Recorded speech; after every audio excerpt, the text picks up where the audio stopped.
শেখ হাসিনার অবশ্যই ফাঁসি দরকার, তাই না? ঠিক। আপনারা বলতেছেন ফাঁসি হবে না কেন? সে যে কাজগুলো করছে, ঠিক যারা পথে রাস্তাঘাটে ঘুমাইছে তাদের জন্য ঘর বাড়ি করে দিচ্ছে, ঠিক এইটাই তার অপরাধ, অপরাধ, তাই না? তাই আর কেন মানুষ খুশি হবে না?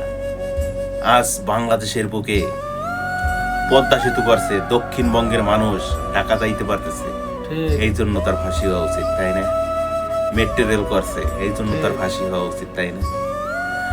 পারমাণবিক বিদ্যুৎ কেন্দ্র তৈরি করছে, ঠিক এই জন্য তার ফাঁসি হওয়া উচিত, তাই না? যাও, বাংলাদেশে একমাত্র ম্যান মাননীয় প্রধানমন্ত্রী শেখ হাসিনা 560টা মডেল মডেল মসজিদ তৈরি করছে, একমাত্র ম্যান উনি, এই জন্য তার ফাঁসি হওয়া উচিত, তাই না? ঠিক আছে, এটা কিছু না, এটা মাত্র আল্লাহর পরীক্ষা। যদি আল্লাহ সহায় থাকে, আবার ইনশাল্লাহ বঙ্গবন্ধুর সৈনিক আবার রাজ করবে দেশে। জয় বাংলা, জয় বঙ্গবন্ধু। জয় বাংলা, জয় বঙ্গবন্ধু।